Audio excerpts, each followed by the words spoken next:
खाली खाली अखियों में तू ही बसा था, मन्नत मुराद मेरी तू ही दुआ था। रिश्तों के मान सारे झूठी कहानियां, होती ना आसान रब्बा याद भुलानियां। हो हारा दिल सजना वे, हारा दिल सजना वे, ओ सजना वे।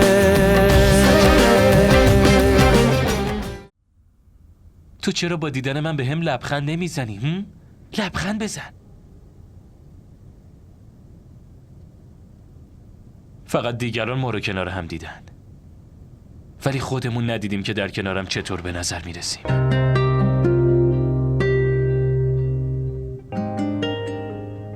خیالت خیلی راحته، ولی من اینجا داره جونم در میاد. چرا؟ یعنی چی چرا؟ اگه الان خاله بتول بیاد دوباره یه شر به پا میشه. لطفاً برو. خب که چی؟ کی از فرداش خبر داره؟ این احتمال وجود داره مامان برای تو یه سورپرایز ویژه داشته باشه و یا حتی امکان داره تو رو با خوشحالی قبول کنه. خیلی آدم رویا بافی هستی. خب مثبت بودن خیلی بهتر از بدبین بودن دیگه. سمی خوابش میاد، باید بخوابونمش. حالا برو. ها الان یهویی خوابش اومد. پسر تو از الان داری بینمون میای. وقتی بزرگ شدی انتقاممو ازت میگیرم. این بینمون قرار نگرفته بلکه کنار ماست. خب این دوتا الان چه فرقی داره؟ خیلی فرق داره. تو باید بفهمی که سمی یه بخشی از زندگی منه. اگه یه روزی پیش خودت حس کردی که اون بار اضافه است بهم بگو. اونو برمیدارم و از اینجا خیلی دور میشم. این بچه مسئولیت منه و نمیخوام کس دیگه این مسئولیت رو قبول کنه. مؤمن بدبین بودن و ناامید بودنم بالاخره حدی داره. من دیگه نمیخوام در این مورد باهات حرفی بزنم. هر وقت من از مسئولیتم فرار کردم اون وقت میتونی ازم گله کنی. فقط الکی حال آدمو میگیری. روحام منظور من این نبود، لطفاً.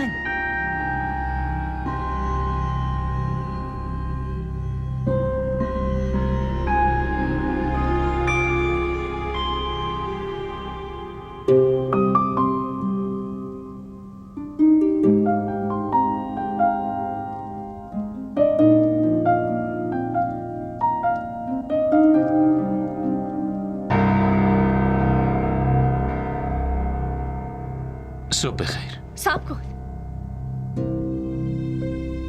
تو سر صبحی چرا داری از اونجا میای؟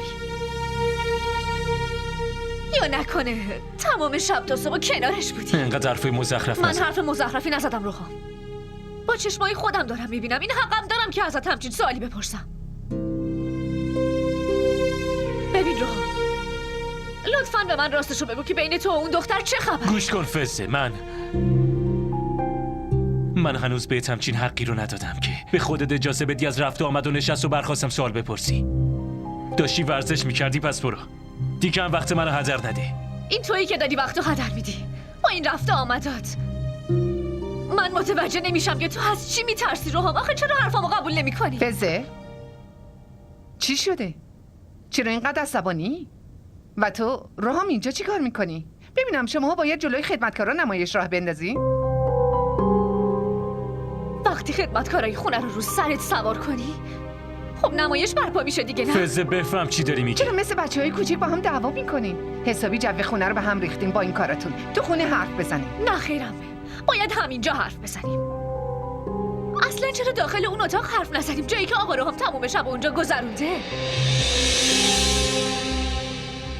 اما ازش اینو بپرسین که بالاخره میخواد چه تصمیمی بگیره. داره کیو فریب میده؟ منو یا خودشو؟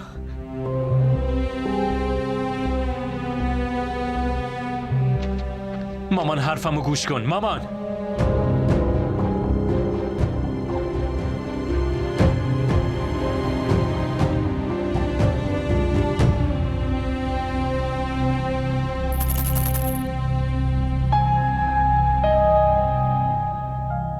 سلام علیکم خاله.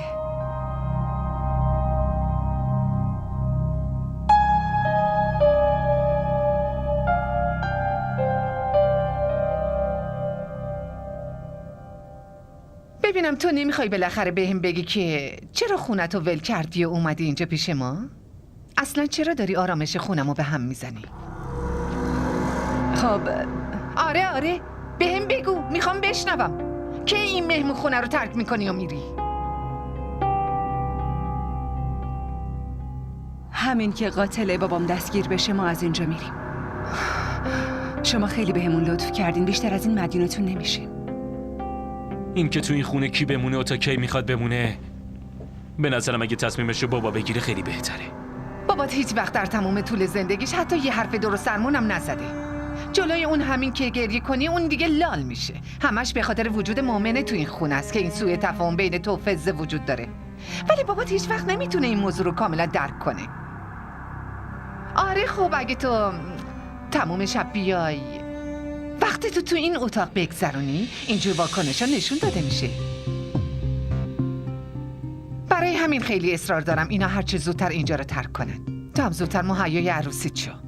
محض رضای خدا مامان، من تموم شب تو این اتاق نبودم. شما به حرفای فزه گوش میدی؟ پسرم اون چیزی رو که چشم میبینه دیگه باور نکردنش خیلی مشکله. ما آدمایی با آبرویی هستیم. نمیشه هیچ واکنشی نشون ندیم. خاله، با بی آبرو کردن دیگران نمیتونین خودتون رو با آبرو نشون بدی. آبده مامان بریم، برای ورزش کردن دیر میشه، منم باهاتون میام. تو خیلی کوچیکی دختر. این حرفای بزرگونه الان مناسب سن تو نیست. داری میبینی پسرم؟ این که با آدمای کوچیک حرف زدن چه ضرری داره؟ نه رعایت حال بزرگتران رو میکنن نه شرم و حیا دارن. به من اینو بگو که چرا پلیس قاسمو دستگیر نمیکنن؟ چرا معطل میکنن؟ آخه مشکل چیه؟ اگه مشکلی هست به من بگو. من دیگه تحمل ندارم این آدمو بیشتر از این اینجا بمونن. من دیگه واقعا نمیخوام اینا تو خونه من باشن. قاسم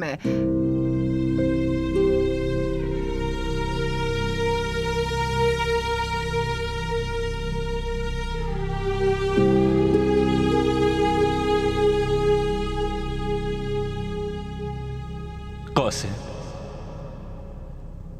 چرا یه جور به نظر میرسه که مامان قاسمو میشناسه؟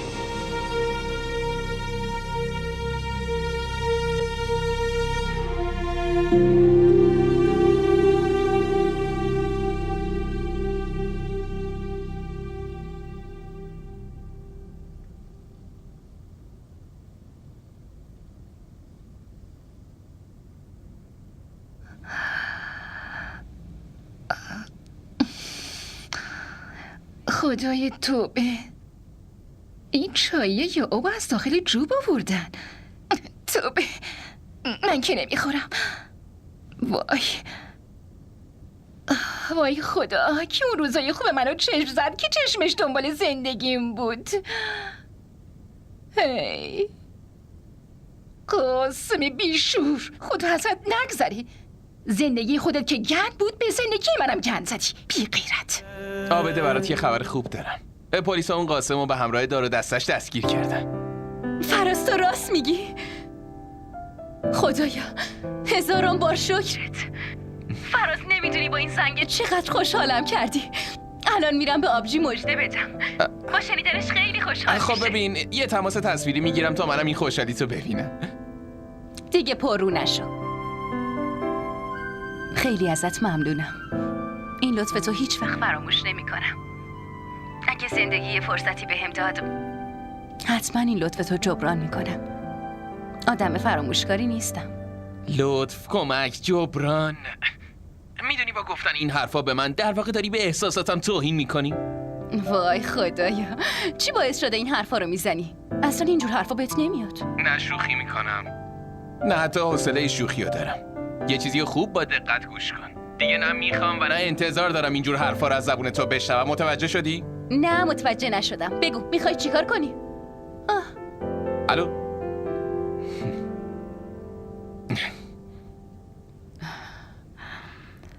عصبانیتت از چیه؟ که اینجوری داری سر اون گوشه بدبختت خالی میکنی؟ مامان خب راستش تو زندگی پسرت یه نفر هست که همش باعث میشه پسرت عصبانی بشه. ببینم من میشناسمش یا نه؟ نه شما فعلا که اونو نمیشناسین، ولی از این به بعد قراره بشناسین. الان چی شد؟ ببینم نمیخواستی در این مورد به من بگی و من به طور خیلی اتفاقی این داستان عاشقانت رو فهمیدم؟ خب اینا رو ول کن. به هم بگو از کی با هم دوست شدین؟ مامان چتون شده؟ شما حالتون خوبه؟ این چه سوالاییه که از من دارین میپرسین مثل مادرای قدیمی؟ بشینید با هم حرف میزنیم. آبجی احتمالاً الان بابا منو بخشیده مگه نه؟ یعنی دیگه با هم قهر نیست نه؟ حتما یه جوری پیش خدا ازم شکایت میکنه. حتی شاید به مامانم اینو بگه دخترت اینجوریه و دخترت اونجوریه. نه عابده، دیوونه شدی؟ مطمئنم دیگه روحش آرامش پیدا کرده، چون تو حق دختر بودن تو خیلی خوب به جا آوردی. کافیه دیگه. امروز آخرین روزیه که من و تو اشک میریزیم. دیگه نه تو گریه میکنی و نه من گریه میکنم.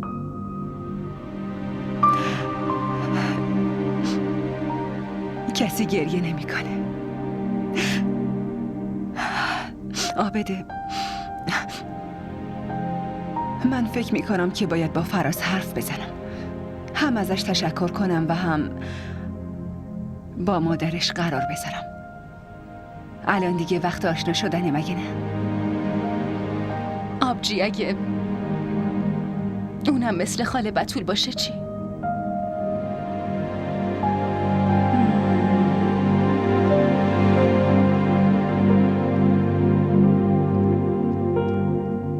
آره اینم ممکنه. اگه مثل خاله بتول باشه چی؟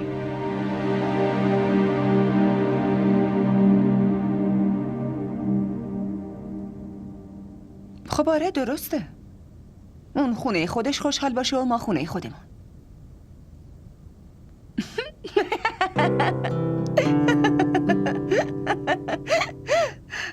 بده.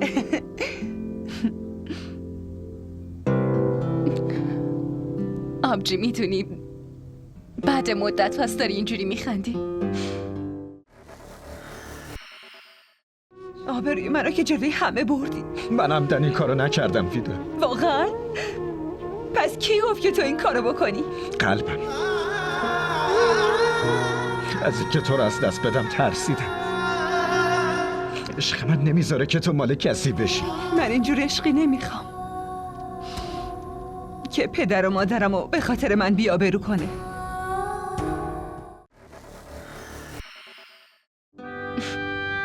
اونم با مسخره کردن من. شنیده بودم که بعد ازدواج خواهر رو عوض میشم، ولی امروز با چشمام دیدم. عجب. پس اگه خانم‌ها اجازه بدن من دیگه میتونم با آقا فراز حرف بزنم؟ آبجی واقعا خیلی بدی. چقدر اتفاقای غم‌انگیزی براشون افتاده. خیلی ناراحت شدم. راستی الان کجان؟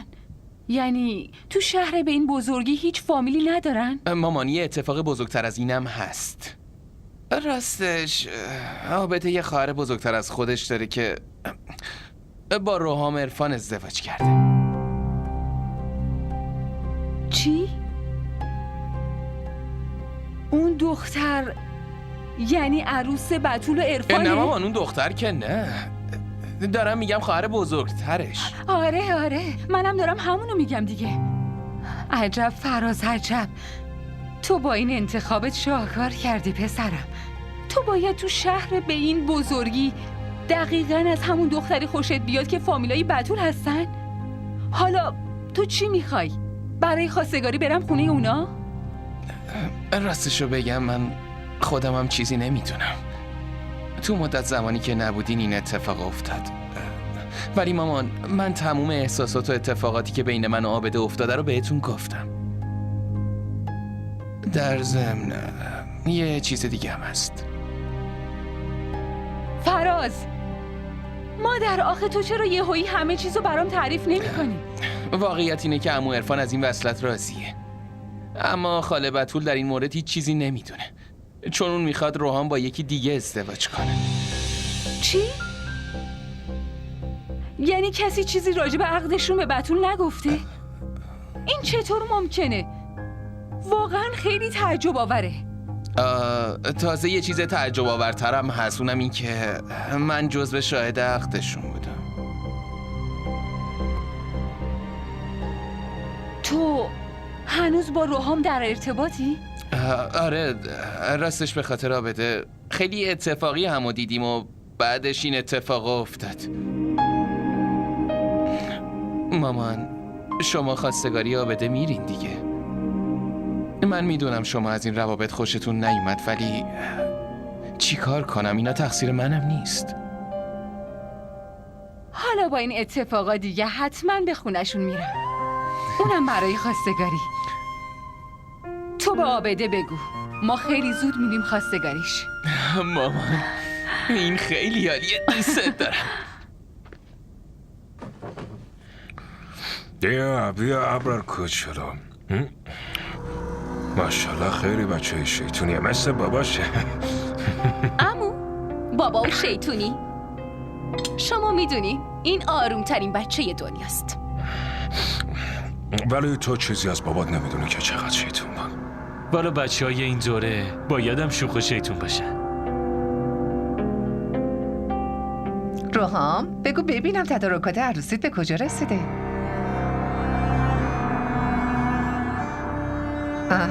عرفان، داشتم فکر میکردم اون مشکلی که براشون پیش اومده بود الان دیگه تموم شده؟ اینا که هنوز اینجان؟ یه کاری کنیم که اینا رو دوباره بفرستیم برن خونه خودشون، چون برای عروسی قرار مهمونا بیان، باید اتاق مهمون آماده باشه. من داشتم به این فکر میکردم که یه تغییر اساسی تو اتاق مهمون بدم و دکورش عوض کنم. نظر شما چیه؟ من از اول بهت گفتم، دوباره هم تکرار میکنم، این بچه ها دیگه تو همین خونه زندگی میکنن.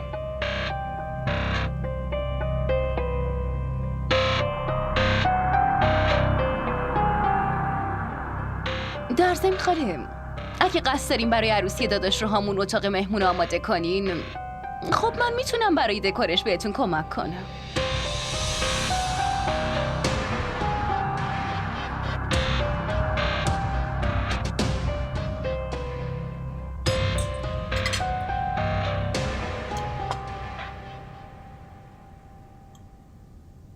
داداش رو ها، اون سالادو به هم میدی؟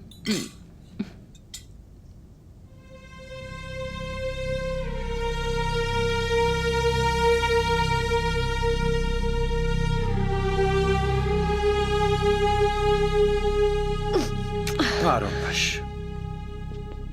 از بس که آدم بیفکری هستی. همش تقصیر تو بود. از اینجا چطوری رد شم؟ زود باش دیگه. بجان. چی شده دخترم؟ چرا صدمه دیدی؟ خاله، ما داشتیم با هم تو سالن والیبال بازی میکردیم که یهو فز پاش لیز خورد و افتاد و مچ پاش هم آسیب دید. عمه، راستش میدونید فکر کنم صبح که من شما و روحامو ناراحت کردم برای همین این اتفاق واسم افتاد. احتمالا خیلی درد داری. بیا بریم درمونگاه یه دکتر خوب معاینت کنه. عروسیت نزدیک او، تو هم به خودت آسیب زدی از دست تو. بیا بریم. نه عمه، شما چرا نگران میشین؟ تو این خونه کم مشکل است که منم یه مشکل. خب فزه، من دیگه میرم. تو هم استراحت کن باشه؟ مطمئنم تا فردا حسابیالت خوب میشه. خاله شما هم نگران نباشین، تا روز عروسی کاملا حالش خوب میشه. در ضمن خدا رو شکر یه آسیب جزئی دیده. خب دیگه فزه، من میرم باشه؟ خدافظ.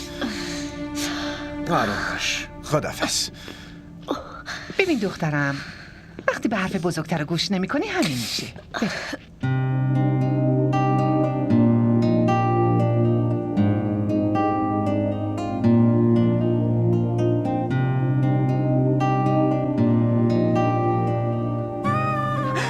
روحام، من میدونم که فقط تویی که این کارا رو میکنی. برم کن.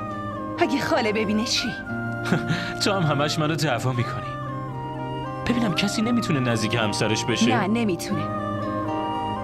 تو که میدونی من از این کارا خوشم نمیاد. از یه طرف ما داریم به خاله بتول دروغ میگیم، تازه اینجام که زندگی میکنیم همینجوریش هم میترسم که بفهمه چه واکنشی نشون بده. پس یه کاری میکنیم، همین الان میریم به مامان میگیم که با هم عقد کردیم. من فزه رو نمیخوام، بلکه با تو ازدواج کردم. مگه تو دیوونه شدی؟ آره، تو منو مجبور کردی که دیوونه تو بشم. وقتی اینطور مظلومانه حرف میزنی، منم که آدم با احساس، خب دیوونت نشم چی کار کنم؟ اگه این آدم با احساس که میگی یه ذره عاقل تر باشه خیلی بهتره. تو چقدر از مامان میترسی؟ میدونی من دارم بهترین روزای زندگیمو میگذرونم. احساس این که کنارتم و بیشتر از قبل بهت نزدیکم برای من خیلی با ارزشه. ولی من دارم سخت ترین روزای زندگیمو میگذرونم.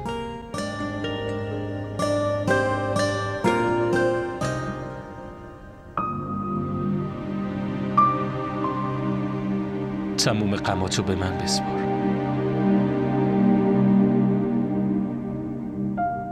حداقل انقدر حقو که دارم. هر چی ترس داری از دلت بیرون کن. میدونی مومنه، هر اتفاقی بیفته من همیشه کنارت میمونم. اینو یادت باشه. اگه به همون اجازه میدین ما هم بیایم داخل. آخه من و سمی از بس نگهبانی دادیم خسته شد. بفرمایید خانم، بشین. ممنون. آها. وسایلی که برات آوردم و نگاه کن. باشه. ما را در شبکه‌های اجتماعی دنبال کنید.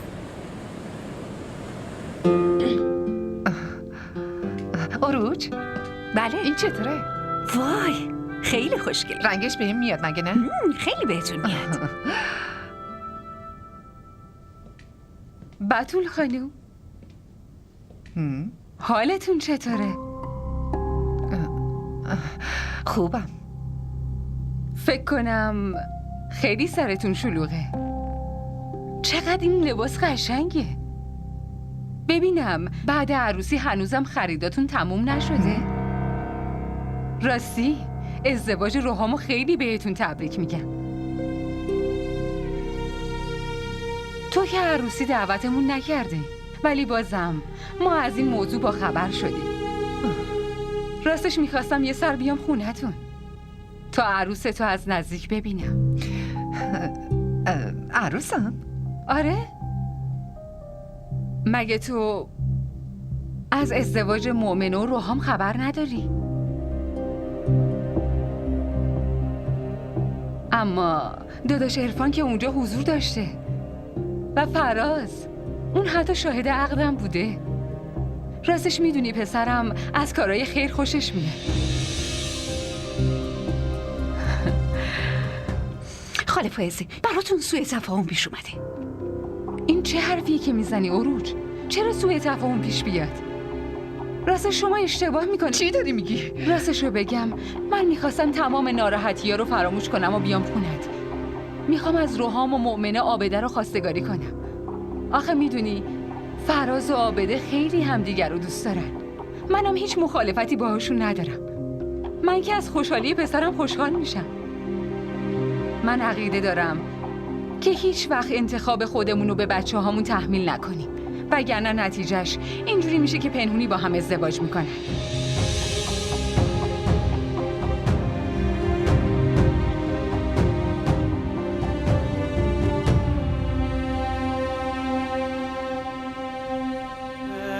راستی شما کی میخواین در مورد عقدتون بگین؟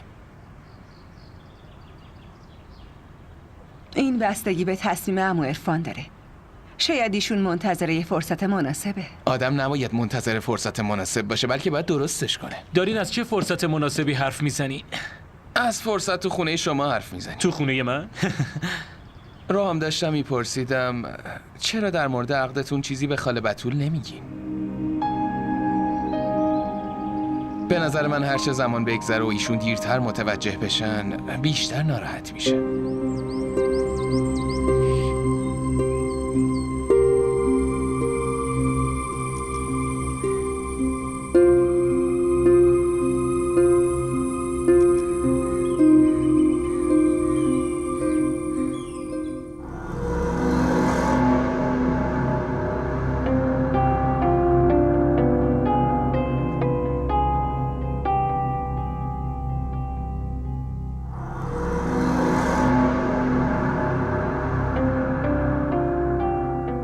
بله مامان، منو صدا میزدی؟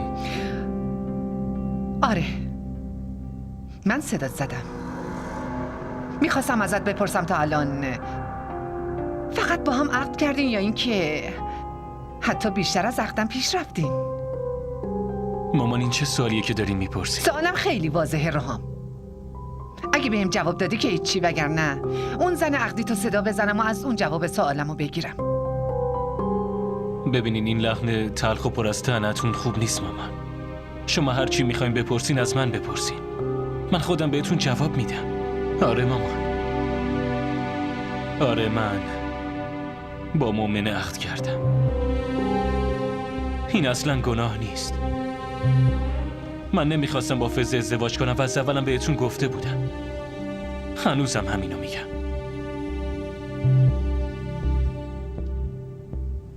پس این تصمیم آخرته؟ شما که خوب میدونی من همیشه به قولام وفا میکنم. باشه، پس تو برو به قولت وفا کن. البته منم به قول خودم وفا میکنم. میدونی که منم مادرتم و تو وفای به عهد از من یاد گرفتی. میتونی بری.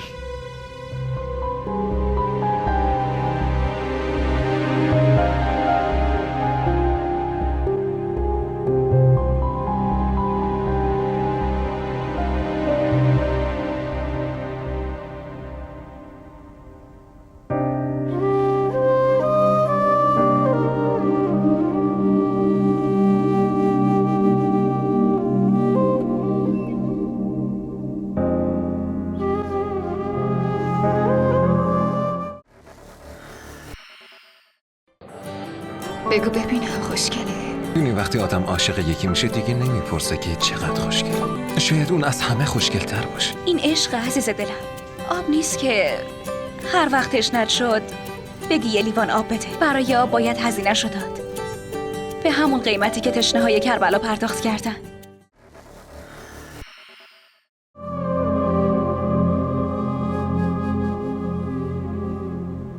من فکرشم نمی‌کردم مامان همچین واکنشی نشون بده. به نظرم این رفتارش خیلی عجیب بود. من با خودم تصور می‌کردم که اون نهایتاً ما رو دعوا کنه، حتی اینکه جیغ و داد بزنه، حداقل ما دوتا رو از این خونه بیرون کنه. شاید این یعنی آرامش قبل از طوفان. من و عابده رو میتونست خیلی راحت از این خونه بندازه بیرون، ولی هیچ کاری نکرد. این سکوتش میتونه پیامد خیلی بدی داشته باشه. من یه کاری میکنم، به بابا میگم با مامان حرف بزنه. فقط اون میتونه از پسش بر بیاد.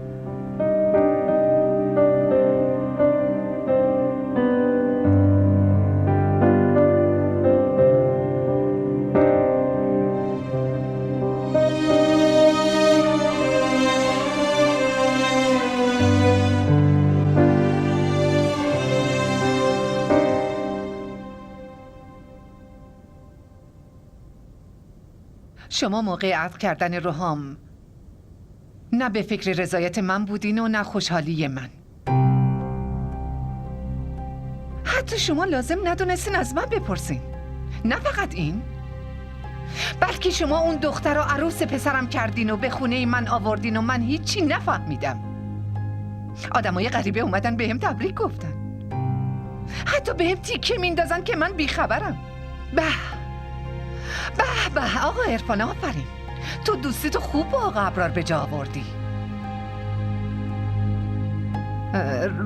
رهام، اگه اون با هم این کارو میکرد من درک میکردم، اما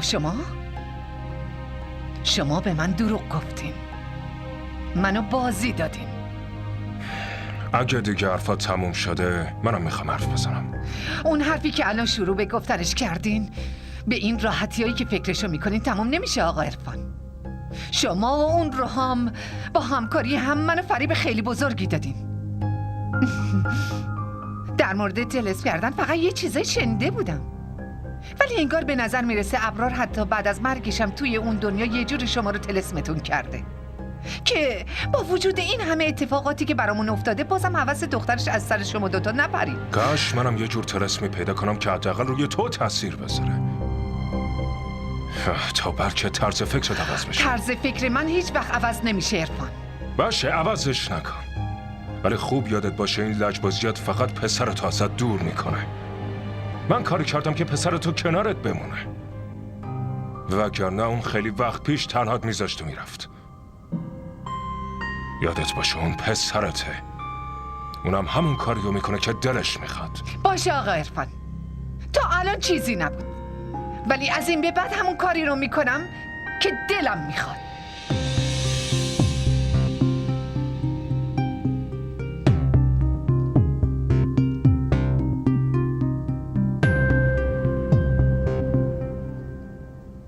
بابا همه چی خوبه؟ بابا من حرف زدین چی گفتن؟ پسرم من هیچ وقت مادرتو درک نمیکنم. حرفاش یه جور عجیبه به نظر میومدن. نمیدونم کدوم حرفشو قبول کنم و کدوم نه. فکر کنم باید خودم با مامان حرف بزنم. من از این سکوتی که اختیار کرده میترسم. مامان نباید اینطوری ساکت بمونه مگه نه؟ بلش کن، به مرور زمان درست میشه. حالا دیگه ازدواج کردین، اون باید قبول کنه. تو هم برو پیش مؤمنه، اون الان بیشتر از همه به تو نیاز داره. برو بهش بگو که به خدا اعتقاد داشته باشه و به امید خدا همه چی درست میشه. منم همش همین حرفو بهش میزنم، ولی نمیدونم چرا اون از مامان انقدر میترسه. بالاخره مشکل این دوتا چیه؟ راستش باید قبول کنه غرور مامانت زیاده. غرورم یه نوع بیماری محسوب میشه که هیچ درمانی براش نیست. شما منو جدی نمیگیرین بابا. اینجا مسئله زندگی من و شما.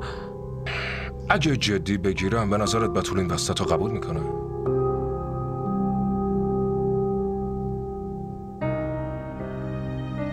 حالا که ازدواج کردم گزینه دیگه هم نداره. فقط میخوام همینو به مامان بفهمونم. من هر چیزی لازم بود و بهش فهموندم، بقیه‌اش دیگه پای خودشه.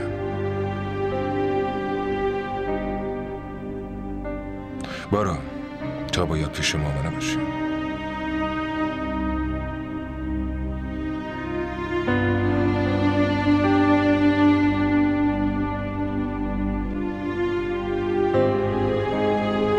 ما را در شبکه‌های اجتماعی دنبال کنید. چی؟ نه، داری شوخی میکنی نه؟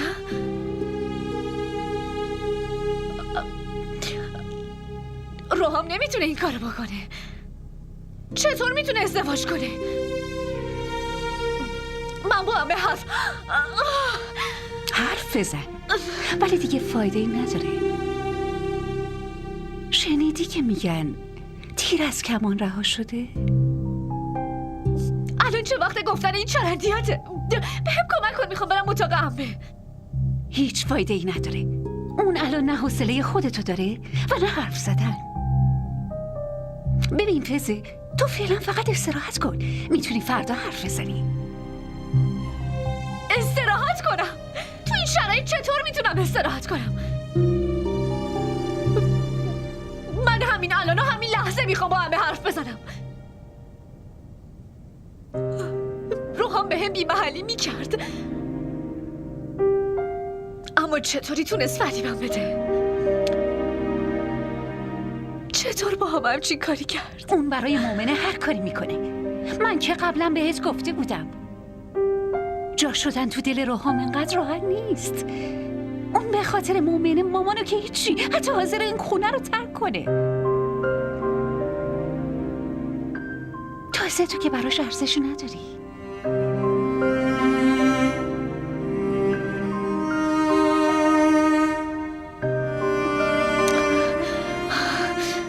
سرم درد میکنه، لطفاً از اینجا برو.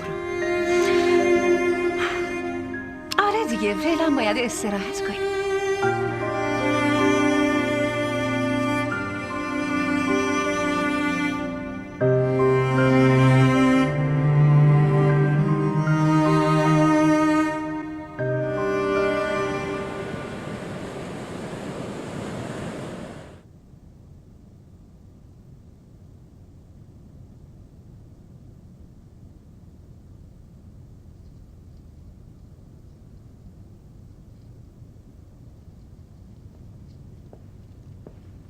بله خیر باشه خانم. انقدر با عجله صدا زدی که یه جلسه مهم از دست دادم. آقا عرفان، ولی این کاری که من دارم از جلسه شما هم مهمتره و من میخوام این کار همین امروز تموم بشه. باشه بگو چه کاریه؟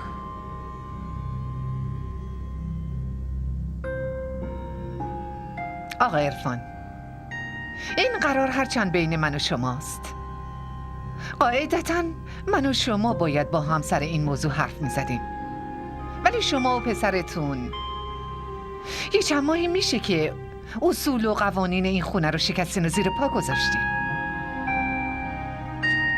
برای همین دیگه هیچ فرقی برام نمیکنه که تو این خونه چه اتفاق خوب میفته چه اتفاق بد. ببین خانم، بهت اطمینان میدم از این به بعد هر چی تو این خونه اتفاق بیفته باید به رضایت تو باشه. ببین هر چی که گذشته رو فراموش کن. اگه تو تقدیر این دو نفر وصالی نبود قاعدتاً هیچ وقت به هم نمیرسیدن. آقا عرفان، تقدیر این دو نفر رو شما براشون نوشتین فقط به خاطر له کردن من، به خاطر اینکه به غرورم صدمه‌ای بزنین، یا شاید هم میخواستین انتقام تصمیمات گذشته رو ازم بگیرین. قبل از این هر تصمیمی تو این خونه گرفته شده همش به رضایت خودت بوده. من تا به امروز مانع خواستت شدم. خب اون وقت مانع میشدین ولی نشدین. شما مردین. آقا عرفان، خیلی سنجیده و عاقلانه بهم ضربه زدین. حتی این اجازه رو ندادین که من با پسرم یک کلمه حرف بزنم. این حرفای مزخرف چیه که مامان لطفاً به حرفم گوش بدین. شما عصبانی بشین و منو دعوا کنین، ولی این حرفا رو نزنین. نه روحام، من حق حرف زدم با تو رو از دست دادم. پسر همیشه مثل پدرش میشه و تو اینو خیلی خوب ثابت کردی. مامان همچین چیزی نیست، لطفاً تلاش کنین درک کنین. من تو این شرایط نمیتونستم چیزی بهتون بگم. ولی تونستی به بابات بگی. خب اینجوری رابطه شما دو نفر محکم‌تر شد، ولی در عوض رابطه من و بابا دیگه به آخر رسید. خاله،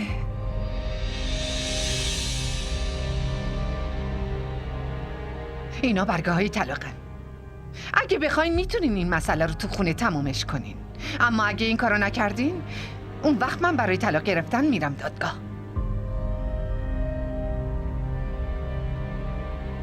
اون برای به کرسی رسوندن حرفش به هر حدی که بخواد پیش میره، ولی من به هیچ وجه نمیخوام خوشحالی شما دوتا رو ازتون بگیرم.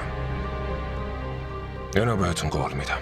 پس تو این خونه فقط یه نفر میتونه خوشحال باشه، یا این دختر یا من.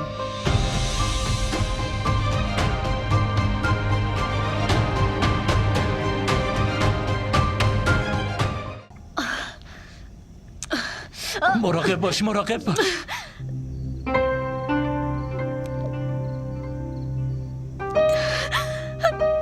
تو یه بلایی سرم آوردی روحام که هیچ وقت نمیتونم ببخشمت. درسته، تو هم مثل مامان همه تقصیرها رو گردن من بنداز. هرچند واسه من فرقی هم نداره که منو ببخشی یا نه. ولی برای من فرق داره. برای من فرق داره که یکی منو فریب بده و بهم خیانت کنه. من اصلا به تو دروغ نگفتم. واسه تو همه چی رو از اول میدونستی. با من نامزد کردی، با یکی دیگه ازدواج کردی. تو به این چی میگی روحام؟ من به این میگم یه تصمیم منطقی. खाली खाली अखियों में तू ही बसा था, मन्नत मुराद मेरी तू ही दुआ था। रिश्तों के मान सारे झूठी कहानियाँ होती ना आसान रब्बा याद भुलानियाँ। DDTV ارائه کننده بزرگترین سریال های درامای ترکی، کره‌ای، پاکستانی دوبله شده به فارسی می باشد. لطفاً سابسکرایب کنید و عضوی از خانواده ما شوید.